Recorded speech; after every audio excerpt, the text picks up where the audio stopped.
My family and I moved to Teaneck in the end of 1973, at which point there were approximately 100 frum families in the entire community.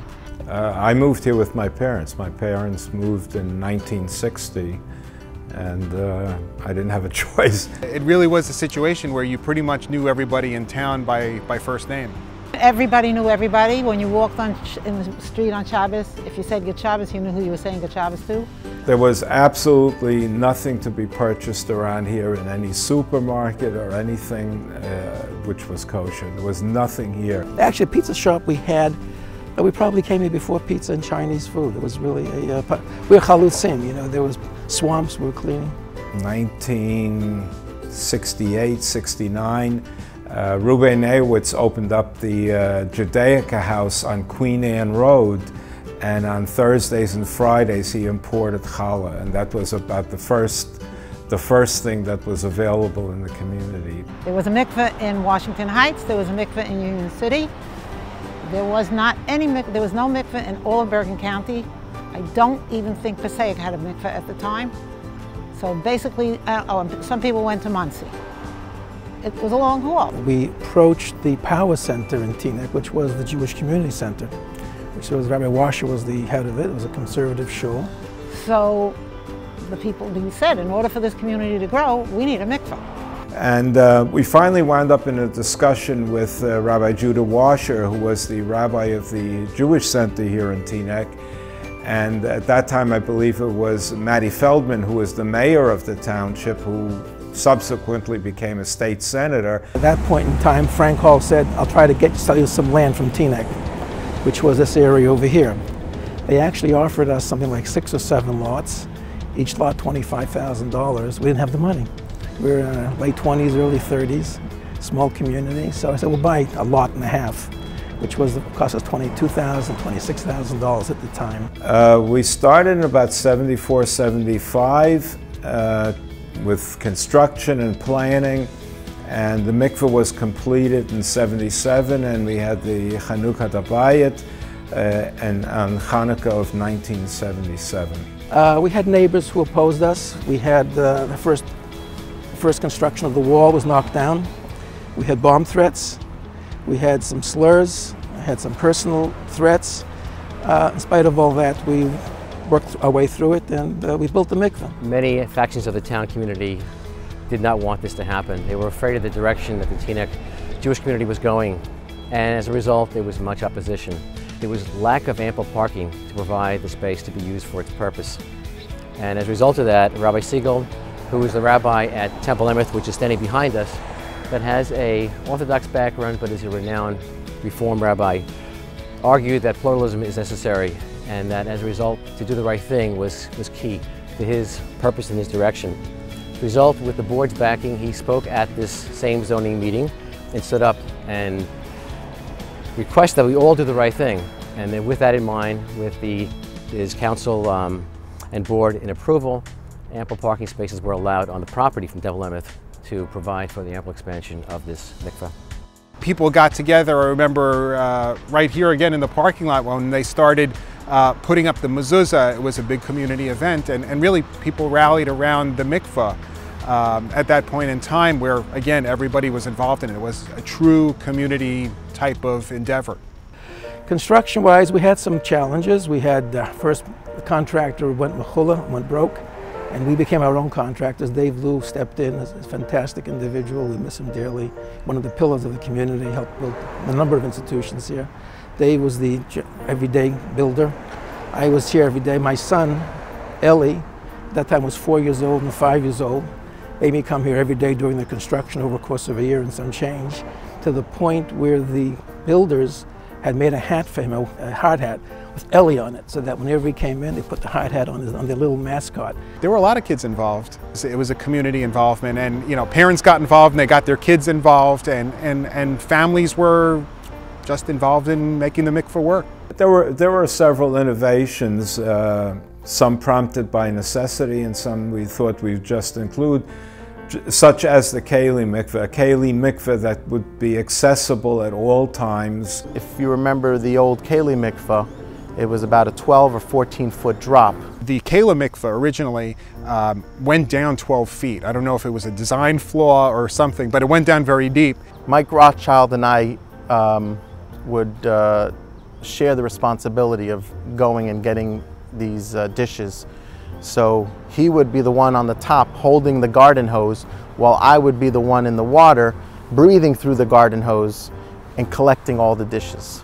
The community started getting bigger and bigger and bigger. Now, if I meet somebody that I know on Shabbos, wow, somebody I know. The community, Baruch Hashem, has bloomed. If we had 20, 25 women a week, it was quite a lot. 100 women a month, that was a lot for us in the beginning. The neighborhood just kept booming with numbers, and the waits were longer and longer and longer.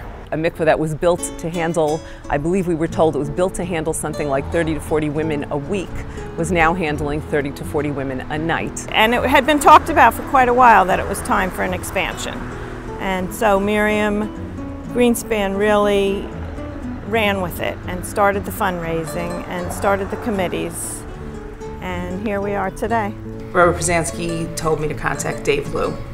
And I contacted Dave Liu, and he invited me to a board meeting at B'nai Yesharon. And he said, fine, if you want to make improvements, then come to the table with money and raise $100,000 and bring that to us, and then we can talk.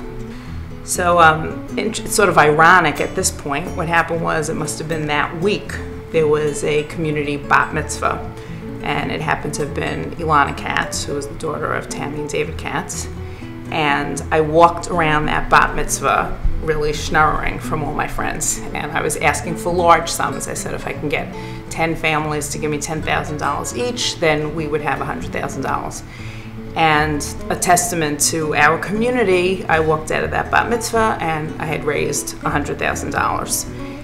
And I went back to the board at B'nai Yesharon and I said, now we have $100,000, let's talk. And I think once we had that backing, we were able to move forward. It was a very long time ago. The irony of the story is that now this building will be called the Appleman Building, and Tammy Katz is really, her maiden name is Tammy Appleman, and the building is named in honor of Tammy and Shari and Karen and Aviva's parents. But it's just funny that that's where it started, and this is where, at least for my tenure, it's ending. To take on that big project of building was very frightening, and everyone was saying, I don't have the time, I don't have the will, I don't have the personality for it. And I don't know if Miriam thought that she had the time, the personality, or the will, but she just said, okay, I'm going to do this. As I would say, Bimkom She'eni, she became the Isha who took the reins to go forward and create and put together a mikvah that would service the growing community. And she and Bryna really, as a power team, got to work getting this done and having meetings from morning till night. I think really the mikvah became one of Miriam's children that she had to take care of.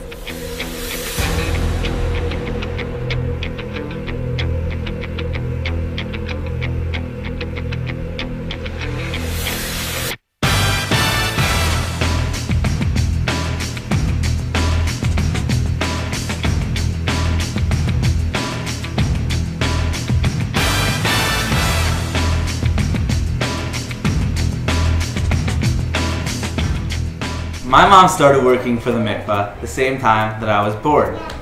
My mom decided to work for the mikvah instead of being a parent. You can't sit your head! That's perfect! I remember coming to the old mikvah every Rosh Hashanah, every Yom Kippur. I'm so proud and honored to say that my mother-in-law had such a big hand in bringing this to us. The reason this place is so amazing is all because of her. And the other people. And also the other people who helped. As the oldest, I probably remember the most meetings, the most involvement of my mom in the mikvah. It's been a very long time. I think my class was the first tour that got to go see the mikvah.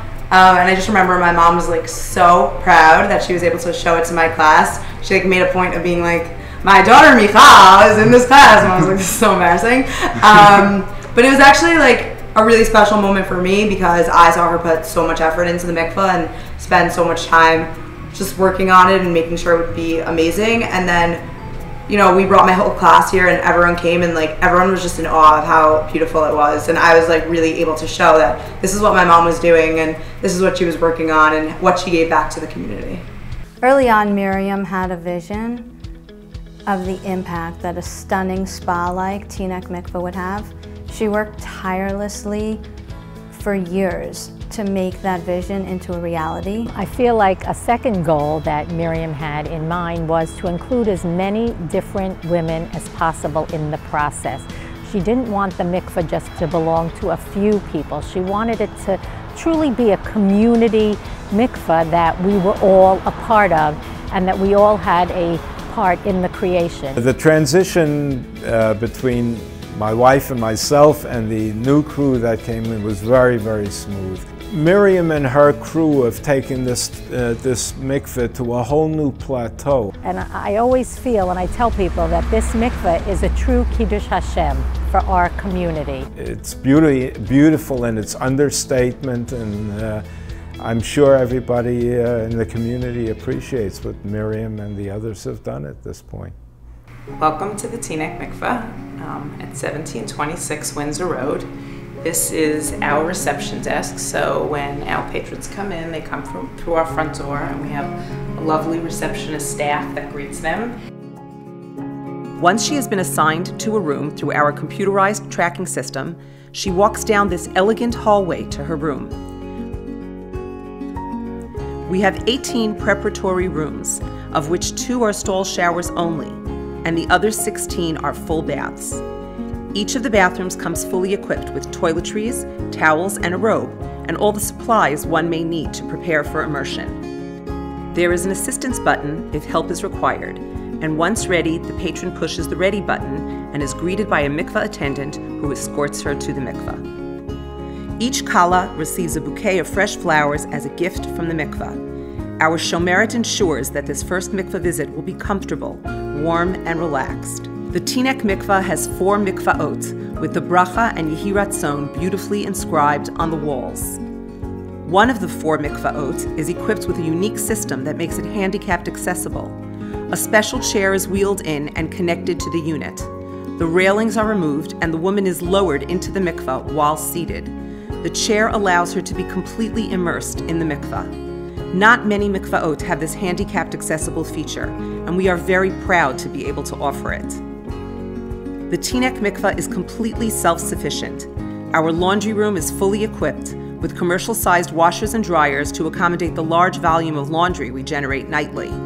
Approximately 1,000 women patronize our mikvah on a monthly basis. There are 2 borot housed here underneath these aluminum coverings where the rainwater collects. These connect to the 2 mikvah pools on either side. The other side of the building has an identical setup with 2 more borot and pools. On the way out, women have the opportunity to stop by the beauty bar to dry their hair and reapply their makeup in individual cubicles. Some women have the custom of doing Netilat Yadayim before they exit and reciting a special tefillah. Many don't realize that we have an upstairs as well. This is where our administrative offices are located that handle our day-to-day operations. We also have a conference room that is used often for board and staff meetings, high school tours, Rebbitzin conferences, mikvah shomrot seminars, and kala classes. Our Kela Mikvah on the side of the building is in constant use by members of our community, caterers, and young couples as they start their life together. I have to say it's been an incredible journey. Incredible. I think when I started it, I had no idea that I would meet the most amazing people, particularly the most amazing women, but also some very amazing men in town who really, really helped me and guided me and supported me and volunteered with me. There's one very special thing that I like to give credit to Miriam for all her hard work and That is, I know I've had a lot of brides that were coming to the mikveh just for their wedding, before their weddings. And since they come in for the first time and they see the mikveh, it's such a beautiful place, it's such an amazing, nice experience for them, that makes them come back, and they return every single month. And that's all due to Miriam's hard work, and it's such a beautiful place. The first time I saw it, when I walked in, I said, wow. I mean, it's breathtaking. It really is. It is a gorgeous mikveh. It's a tribute to the community that we have such a mikveh, and a tribute to the people who helped in building it. I'd like to especially recognize Miriam Greenspan. I think she deserves this honor because she truly was the leader, but you never felt that it was her way or the highway. It was really always a group effort. Stewie and Juliet are Mr. and Mrs. Mikvah.